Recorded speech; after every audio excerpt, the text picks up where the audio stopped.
So what if Apple killed the mute switch of its iPhone but then implemented something familiar instead?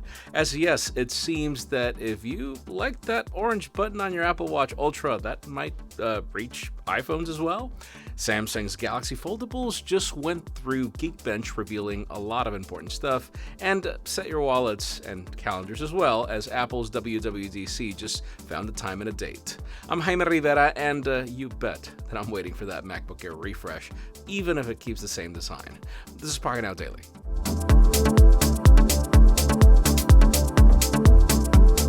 I can't remember the last time that I said the official news today begin with Apple, since we now have the date for WWDC 2023. Earlier today, it was confirmed by the company that the 34th annual conference will take place from June 5th to June 9th. Same as the previous 3 years, it will be an online event for the most part, and it will open for all developers at no cost. Now, during the first day, Apple will hold a keynote where we expect them to show off iOS 17, iPadOS 17, tvOS 17, watchOS 10, and macOS 14, plus there are rumors claiming that we'll most likely see hardware announcements. This year's event is expected to focus on the AR/VR headset that Apple has in development, and we could also see the Mac Pro and the 15-inch MacBook Air. Now, during the rest of the week, Cupertino will provide online sessions and labs, which will allow developers to learn about the new features and software that will be announced at WWDC. Obviously, rumors will only begin to ramp up from there. Now let's talk about Vivo, and we usually don't, but this time it's about that X Fold 2, and that's the reason why you should care. There have been a lot of rumors about this device during the last couple of months, and well, today, Huang Tao, VP at Vivo, revealed that the new foldable will be announced in April. The phone is expected to have a 4800 mAh battery with 120 watt fast charging.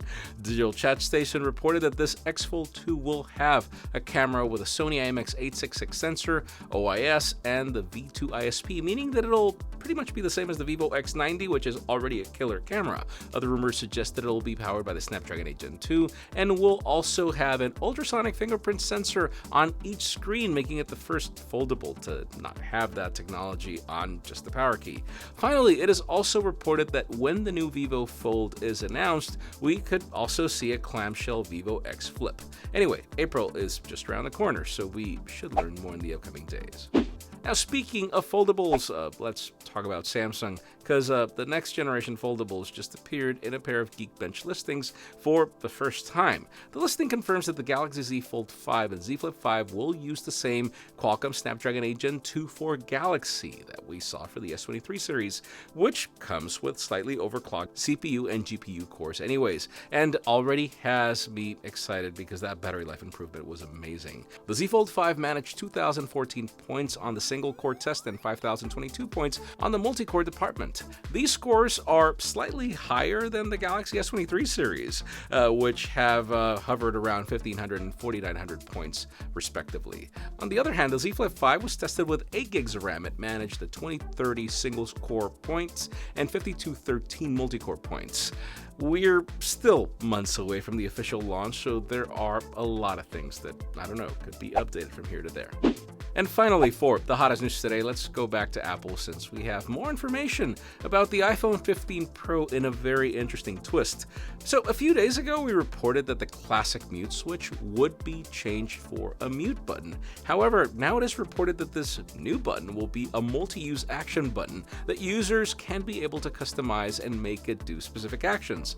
We still don't know exactly how they will make it work, but we can expect it to be similar to what we have with the Apple Watch Ultra, that allows users to map the button to various system functions for convenient access, and then that varies depending on what you're doing. Another big change in the design for the upcoming Pro model is the power and volume buttons, which will be replaced with solid-state buttons. Well, it's reported that both Pro models will use a new ultra-low energy microprocessor, allowing for these solid-state buttons to remain functional even if the device is powered off or the battery has run out. The report also mentions that this new processor will replace Apple's current super low energy mode that allows an iPhone to be located via Find My after it has been powered off.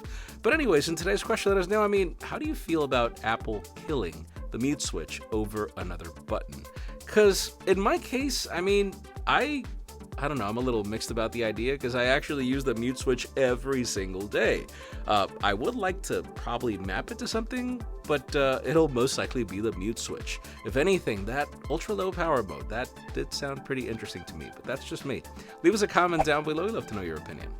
Friends, again, if you want to get the news earlier, follow us on PocketNow.com and subscribe to our channel for more videos like this one. You can also follow us on social media, as our extended coverage happens on Instagram, and follow me on my personal handles to state the obvious. Please give this video a thumbs up if you like what you saw. I'm Jaime Rivera. Thanks so much for watching. We'll see you tomorrow.